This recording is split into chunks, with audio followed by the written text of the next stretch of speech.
You're listening to Business Stories with Ryan Arcaracci, where I speak to business professionals from all walks of life. Thanks for listening, and let's get to it.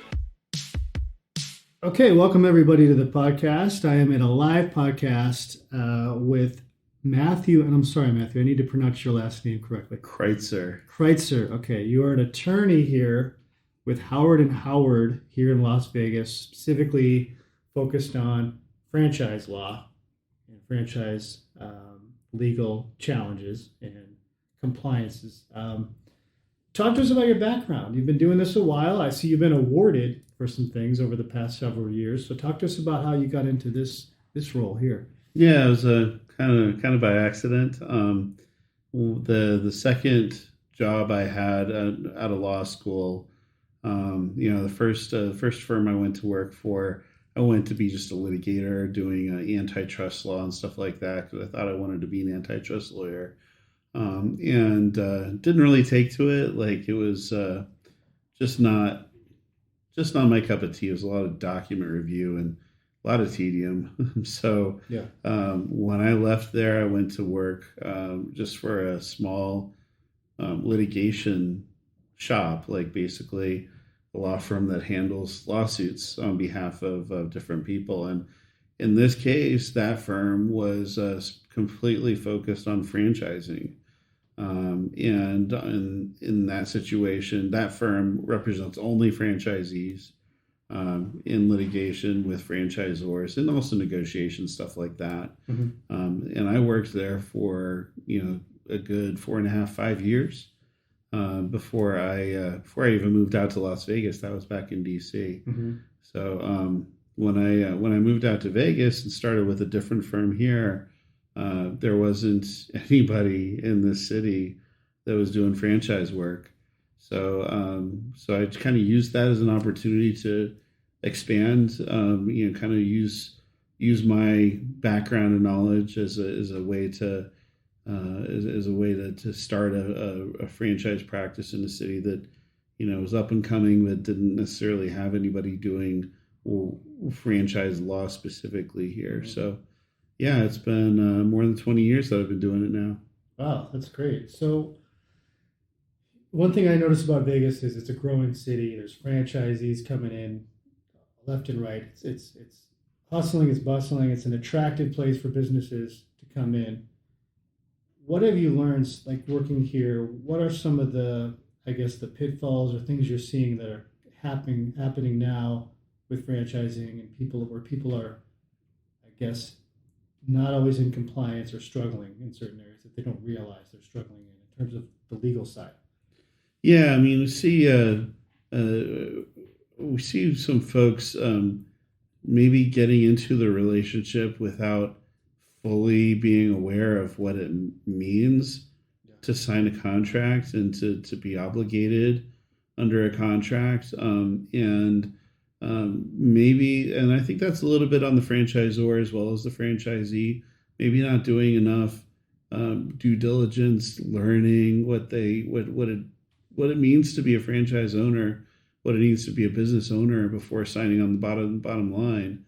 And I think also there can be some miscommunication with people who get into franchising without the thinking or knowledge that some franchises are well suited to absentee ownership, but some are not. Mm-hmm. Some franchises, and I'd say the most franchises take really owners who are invested in the business to operate it, to make it work on a day-to-day basis.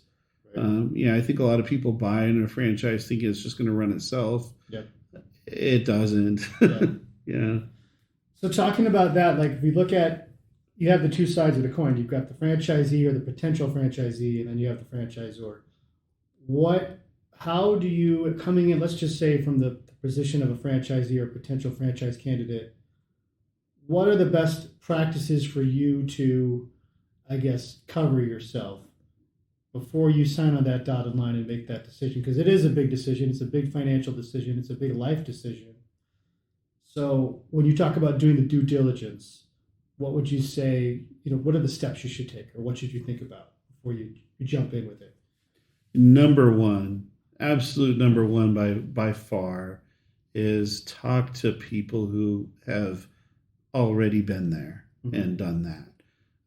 What I mean is talk to people who bought this specific franchise, who are franchisees now or are not franchisees anymore, but have sold or exited the system. Yeah. You can find out like who those people are by just looking at the franchise disclosure document, the FDD, that the franchisor provides to you.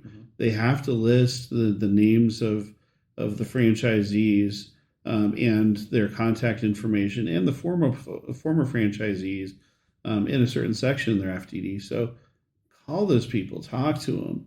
And I think if there's one question to ask above any other, it's, if you had to do this all over again, as in meaning buying this franchise, knowing what you know now, would you still buy into this franchise knowing what you know now?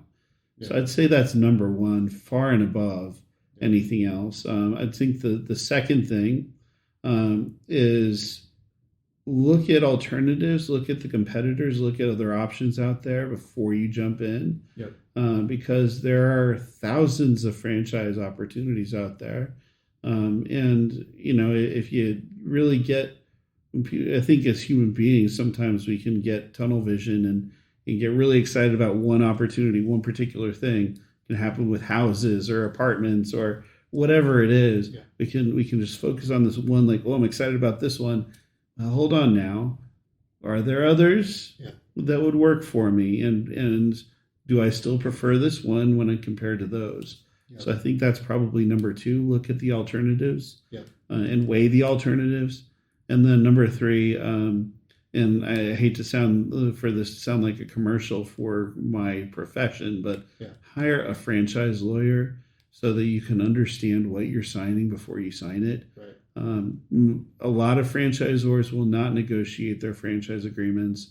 And it's just a policy matter. I understand why they do that. It's not a criticism or anything like that. It's just the reality of the business that they won't. But some will. Mm-hmm. So a franchise attorney, somebody who does this all the time, will understand if there's any room for negotiation, what might be negotiable. Mm-hmm. Hiring good legal counsel help you understand what it is you're buying before you buy. Okay. Do you find like if you have a candidate who does that, who hires a lawyer, can it cause friction between the deal happening and cause some sticky points with the franchisor? Because it seems like from that regard, the franchisor might roll their eyes and say, "Oh boy, here comes a lawyer. What do we do now?" Would they step away and maybe not even approach that candidate? I mean, what has your experience been with that? It runs the gamut, but frankly, the more experienced and sophisticated the franchisor, the more likely they're going to be happy about an attorney being involved on the franchisee side. Okay. Because if I'm an experienced franchisor, I'm also going to know what I just told you, which is that for people can get into contracts without understanding what they're obligated to do. Yeah. And if I have people that are buying in, knowing what they're buying into, knowing what they're going to be obligated to do, it's going to be better for my relationship with that franchisee over time. Right. So, but again, a franchisor is also going to say, an experienced franchisor is also going to say, it's better if you as the franchisee hire somebody who knows what they're doing, works in this franchise world, because one thing that can absolutely torpedo deals, and I have seen it happen, is a business attorney, somebody who doesn't understand franchising, coming in like, oh my gosh, look at this franchise agreement. This is unfair, this is unfair, this is unfair. Yep. Not understanding the franchise agreements are one-sided. They're written that way for a reason. Mm-hmm. So it's like, I want to rewrite the whole thing. Yeah. That's going to be a non-starter. Yeah. An experienced franchise attorney is going to be like, okay, wait a second. Yeah. Here are the reasons why it's written this way. Yeah. But here are things that they may be willing to give on within that model. Okay. So if we go on to the other side, the franchisor side, when we approach this situation, and you said, one of the things we wanted to talk about is some new compliance laws, I think, going on, especially around the questionnaires. Let's talk about, well, we'll talk about that in a second, but the franchisor side, what's sort of the accountability on them when it comes to the legal side? And where are you seeing issues with that too, with them, between their relationship with the new candidate or the potential franchisee? Well, it's a good question. So it is completely on the franchisor. It's completely the franchisor's job to ensure that a sale is made legally. So then that means a couple different things. First, it means that the candidate has received the franchise disclosure document, and at least 14 calendar days has passed since the franchisee received the document before I, as the franchisor, accept a signed contract or accept a check from the candidate. So that's number one. Number two, if the franchise candidate, the franchisee, is in a state that has franchise-specific laws that require registration, it's my job to make sure that I'm registered there before making that sale. It's my job to make sure that everything is signed correctly. It's not on the franchisee to confirm that I'm registered in each state. It's my job to do that. Okay. So there's a lot of responsibility on franchisors to make sure that a sale is made legally and in compliance with every single franchise law that's out there. Okay. What are you seeing? I mean, are you seeing a lot of mistakes made or problems happening because franchisors are not really, I don't want to say they're intentionally not following the law, but they're not aware of things. Do you see that happening quite a bit? I wouldn't say it happens a lot, but it does happen. I mean, there are always situations where people don't know what they don't know. Yeah. And that happens in franchising too. People get eager and decide that they want to go out there and be a franchisor. So they may or may not hire somebody that knows what they're doing to create a franchise disclosure document. Yeah. They may or may not even be aware of franchise laws. And so maybe they even don't have an FDD to give to a prospect. I see that. I mean, with regularity, to being a lawyer, I'm going to see these situations more than most. Right. I mean, I'd say it's still like a minority of deals. Yeah. But I mean, as somebody who is paid to fix these problems when they come up, I'm going to see them more often than most. Right. So yeah, these things do come up. These non-compliance issues do arise. Yeah. And I mean, I would say they're when caught, they're costly. It's a costly issue. Absolutely. It costs so much more to try to fix it than to just get it right in the first place. And that's why you're here. Yeah. You're the guy to make sure we get it right in the first place. Right. So you brought up earlier about this new compliance or regulation about questionnaires. Yeah. Let's talk about that, because you said there's a phasing out of questionnaires, and we have one here. And I don't know if you said this was happening just in California, is this nationwide? Yeah, good question. So what happened is this sounds hyper technical, I realize. So I'm going to try to make it sound not so technical, because it actually affects every single franchise deal that's done starting on January 1 of this year. Okay. So what happened is the working group that regulates franchises issued new guidance last year to say, we use these franchisors usually, well, not usually, almost every single franchisor everywhere in the country has used questionnaires, kind of like the one I've showed you there, that ask somebody who's looking to sign a franchise agreement certain questions about what happened in the sales process. Mm-hmm. And the whole idea of the questionnaire is, if I'm a franchisor and I have, let's say, a sales organization employing 30 to 50 different people, and you may have talked to any one of those people as a prospect, I don't necessarily know what all of those people said to you. Right. You know, right. I hope they followed what I told them to do. I hope they followed my instructions, and I hope that they followed the law.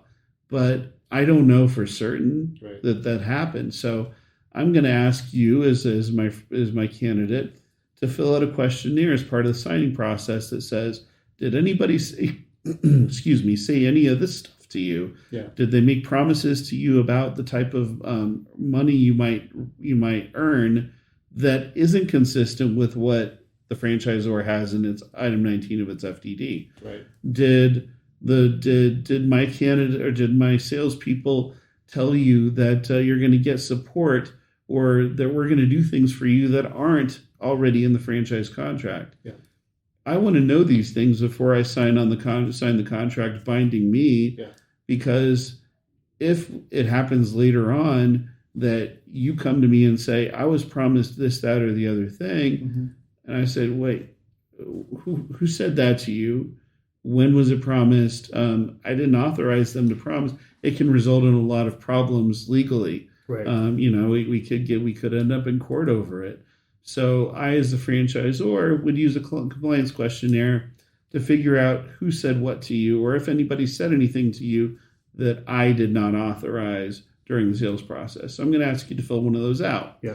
Now, some states, including the ones that regulate franchising, said last year, we don't want franchisors using them anymore, because the concern is that franchisors use them not as a shield but as a sword. In other words, use them in ways that were never supposed to happen to take unfair advantage over the franchisee. Like use them in litigation to say, but you can't claim now that somebody said something to you that's not in the FDD, because that's where this document right here is where you said that didn't happen. Yeah. So a lot of states say, wait, that's resulting in a waiver of the protections created by our state laws for franchisees. Can't do that anymore. So some states have actually made it illegal against the law to do that anymore, including California, including Rhode Island. And other states that regulate franchises have also said that we're not going to let you register in our state if you want if you've got a questionnaire in it that does this. Mm-hmm. So as of January 1st, there are several states, about 15 of them, certainly all the registration states, but then a couple more that are not going to let you, if you're a franchisor, register with a compliance questionnaire or use them. So that begs the question for franchisors. If I can't use this compliance questionnaire to make sure that my prospects are being told the right information before they sign the franchise contract, how do I figure that out? Mm-hmm. If I can't use a compliance questionnaire, what do I do? Well, I can interview you on the phone if you're my prospect, and just make sure I can just satisfy myself by questions, oral questions. I can't ask you to record it. I can't use your answers against you, but I can at least ask you the questions and run through. Did somebody say this to you? Did somebody say that to you? Okay, I'm satisfied that we're on the same page. Yep. So I can at least do that as a franchisor. But as far as those compliance questionnaires go, in some states, I could actually be fined or that legal action taken against me just for even asking you to fill one of those things out. Wow. So what is that? What's that fine look like? Are we talking thousands here, or depends on how many times I do it? Yeah. Oh, really? And whether I knew about it, and things like that. But yeah, I mean, let's say I'm in the state of California and I had signed up 100 franchisees last year, and I used every one, as of January 1st of this year, and every one of them did a compliance questionnaire. I'd probably be paying a few $1,000s per franchisee that I did that to. Wow! And if you do it with 100, that's a lot of money. Yeah. Wow. Okay. Yeah. Well, let me ask you this though: like, wouldn't the FDD almost override anything that a candidate may hear or check off on a questionnaire? I mean, isn't that kind of the end all, or is this questionnaire carry that much weight legally? I'm just curious. No, that's a good question. In fact, I've heard that kind of thing said a lot. Yeah. But it's kind of the opposite, because the FDD is not supposed to be used by a franchisor to say as a weapon against the franchisee to say, hey, the FDD only says that you get these things, doesn't say these other things, therefore you don't get anything else. Yeah. The franchisee is allowed to use what's disclosed to them in the FDD if there's a misunderstanding. And if I, the franchisor, have given you an FDD that says X, but the reality is Y, then I have a legal claim against the franchisor in that case. Yep. But that's what it's supposed to be used for. It's like misstatements by the franchisor. There's nothing that says that a franchisor can't say things outside of what's in the FDD, because the FDD doesn't cover every single thing. Yeah. Like it doesn't, like an FDD isn't going to say, your store has to be open at 8 a.m. Until 10 p.m. every single night, including Sundays. And then a salesperson says, yeah, but we understand that nobody's open on Sunday in your area, so therefore it's not going to. We'll agree that that doesn't bind you. An FDD isn't going to say that. Yeah, it's not going to get to that level of detail. Yeah. So the franchisee in that case could say, hey, franchisor, you promised me this and you didn't, and now you're holding me liable because I didn't do it. But I told you from the get-go that I couldn't be open on Sunday in this area, whatever it is. Right. Anyway, that's just an example. But okay, it's interesting. So let's talk about, you brought up privacy law too. There's some changes there with franchising. So talk to us a little bit about that and what's going on there. So it's so privacy laws especially over the last few years have continued to get a lot more robust. And it's not a franchise specific issue, but given that franchises are absolutely covered under these laws, just like other businesses, it's something for franchises to think about. And specifically that privacy laws will apply commonly wherever somebody is gathering personally identifiable information from somebody. So, let's say, I sell frozen yogurt. I'm a franchisee who sells frozen yogurt. Yeah. And you want to sign up for my loyalty card, my loyalty program, where every 5 yogurts you get one free or whatever. Right. I'm going to ask you for some information. Yeah. And I want your email address, I want your phone number, I want that kind of stuff from you. And so you give it to me. I can't use that information to I can't sell it to somebody so they start spamming you. That would be a violation of law. Those are the types of laws that govern privacy. I can use it to send you an email saying we're having a special on yogurt this week or whatever, but I just can't sell it to the clothing place down the road and say, hey, this guy might want clothes from you. Yeah. I can't do that. Okay. So privacy laws govern that kind of thing, and over time, as information, people get spammed more and more, information becomes more valuable to companies. Big data is what we hear about all the time. Yeah. As that continues to go, states and the governments are really trying to crack down on people using information in ways that people don't authorize. Okay. Right. And so some states like California and, New York, bigger states, already have laws that are even more strict than they are in Europe. Europe has these laws that are called, I forget what it stands for, it's like GDPR, and everybody talks about GDPR compliance with their data. Well, we have some states like California that are even more strict here about how you can use data, how you gather it, what you do with it, that kind of thing. So franchisees and franchisors have to be aware of this stuff because they're required to follow it just as much as anyone else. So as these laws become more strict, as they get amended, as they get implemented state by state, it's helpful for people to know about those things, make sure they're not inadvertently violating the law just by trying to create a customer loyalty program. Right.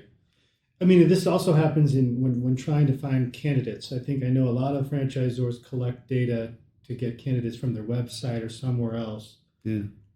I mean, what are the best practices with that in terms of just covering yourself legally for collecting data, not just on the consumer end, but on the franchise candidate end as well?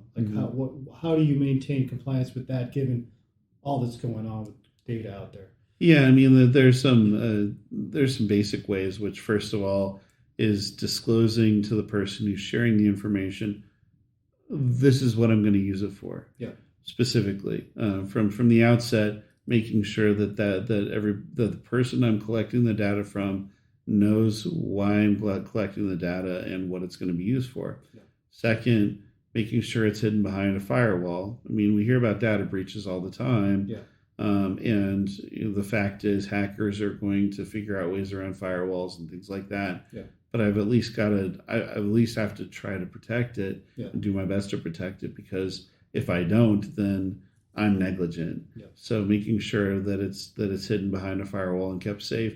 Also, I have to have some period of time after which I will expunge, old data that I'm not, that people aren't kind of using any, or customers are kind of falling off. I'm not going to keep that forever. Yeah.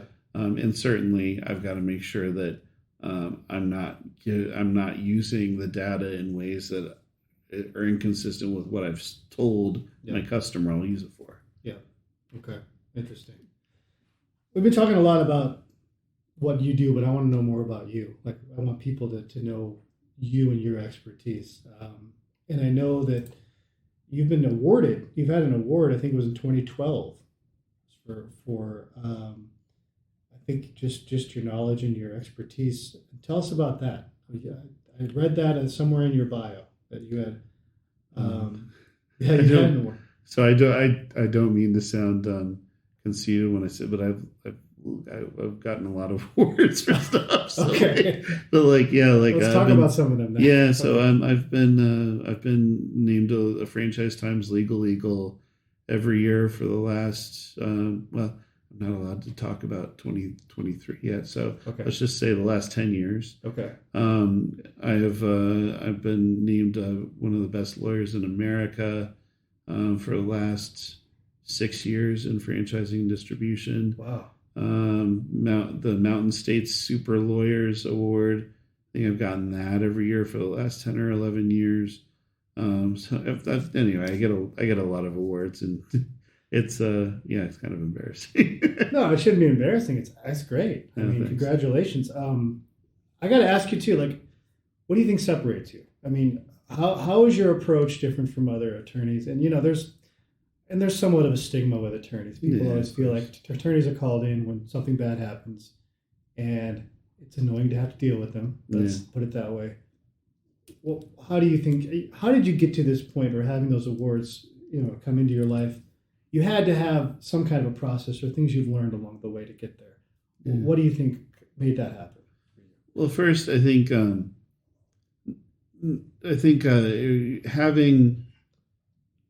being somebody that people like to deal with, is probably towards the top of my list. I mean, it's not so much an intentional thing, but I think most of my clients like my personality. Mm-hmm. I sort of, in some ways, I have a laid back personality in that I'm not always, hyper about every last thing, and I'm not always trying to freak my clients out. I'm trying to give them the reality and give them options. If there's bad news about something, okay, here's the bad news. Yeah. Here are the ways we deal with it. Yeah. And let's not lose our minds over this. This is part of doing business. Right. So having, I think we would probably call it a bedside manner type of thing. Right. So it's that. It's also having been in this area or been doing this for a long time, understanding business owners, understanding small business, and understanding the realities of small business. I mean, I am. In that I own my own practice, I am myself a small business owner. I'm a part owner of this law firm, right? And as a small business owner, I understand what it's like to run and own a small business, right?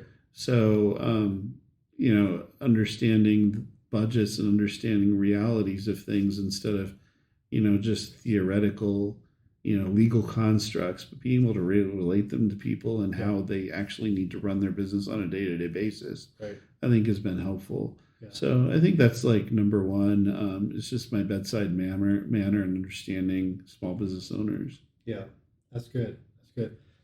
I mean, one of the things I think shook up small business and franchising in general was COVID, right? Yeah. 3 years ago, it was like a kick to the face. I mean, nobody really expected it, and nobody knew what to do when it happened. Yeah. What sort of, I guess, challenges did you see small business owners facing at that time? And, if we look at the future, if it happens again or something similar happens again, what are some things how do they better prepare themselves for this, I guess, would be the question in the future. Yeah, that second one's that's a doozy. But it's been it's interesting. COVID is interesting for me and my clients because for some it didn't affect them much at all. Mm-hmm. For I have clients that have mostly mobile businesses where like for example, one of my clients that's here based locally is a dog training business, and they mostly train dogs out in parks and things like that. So during COVID, didn't really do much to them at all. Yeah. But to a restaurant, it did a lot. If you have like capacity restrictions, restaurants had to shift their focus to learning how to focus on delivery and mobile apps and things like that to respond to customer behaviors. So it takes a certain amount of fluidity, or willingness to shift focus or shift attention. And I think that's something COVID taught all of us is how, me personally too. I used to spend 5 days a week in the office and couldn't have imagined working from home full time. But just like most people that have office jobs, I did for a long time. And now trying to get back in the office full time is the real challenge, right? So it's like learning how to respond to new things and shift focus or shift how you work is essential just for any business. Be able to pivot. Yeah. I got to ask you too, like, how do you approach, when you talk about franchising, there's new ones popping up. There's new innovative concepts coming up all the time in technology and food service and everything. There's over 3,000 different franchises. How do you approach, tackling on new things coming in and the different nuances with every type of brand out there? Do you have sort of a strategy of how you attack certain situations and with certain franchisors and that sort of thing? Yeah, just as with the example I just have, being able to be fluid and pivot a little bit. Yeah. That's a reality of my business on a day-to-day basis too. Yeah. Because for example, just this week, I have this client who was focused, whose entire business model was focused on a bricks and mortar experiential kind of concept. Yeah. And, then they come to me not long ago and say, we think that this will translate to mobile too. Yeah. We think that we could have the same experiential type of thing through trucks that go to different places and set up or whatever. So we need you to kind of change how our system is built to respond to that. Yeah. That happens. And it's just a matter of not being rigid in your thinking. Yeah. And trying to think through possibilities and how this might affect that and the other thing. I have another client who's going into a very well developed or a developing part of the food market, which is vegan eating and that kind of thing, and bringing in kind of a new product that I think will change how people eat, especially if they're looking for healthy food products. That is going to take some shifting of the market and shifting of the focus too, but has the ability to revolutionize how an entire part of that industry. Yeah. So it's but again, thinking about those things and what are the possibilities for that business to grow in the future? Am I creating these franchise documents in a way that be too limiting that prohibit or protects or prevents them being able to grow in these directions, or am I thinking about those things in advance? So what do you see? I mean, you're looking at the next 5 or 10 years from now. I mean, and we know within 2 years things change drastically in technology. We talk about data. What do you think are going to be the biggest challenges for the legal industry and franchising, and maybe just in business in general? We look into, we're 2023 now, we look at 2025, 28, 30. What do you think what are some of the roadblocks we're going to be facing, or things we should be looking at or concerned about right now? Yeah, I think I would say I would answer one question for franchising and one for the legal market in general. The first is for franchising. I think for the last 15 years or so, we've noticed there has been kind of a lull in new regulation coming out. Like, we had a last big change in the law happened in 2008. And then kind of nothing until this last year. There are little things here and there that changed in the franchise regulation, but now there's more of a push again to more tightly regulate franchises. There are certain national leaders that are very, very interested in the franchise relationship, like Senator Cortez Masto from Nevada. I mean, she's very, very focused on franchising and what she believes are inequities in the franchise relationship. So I think, as national attention gets focused on franchising, I think more changes are probably coming. So that will impose cost on franchisors, make it probably more expensive to comply with franchise law. So that's the thing that franchising is going to have to be ready for.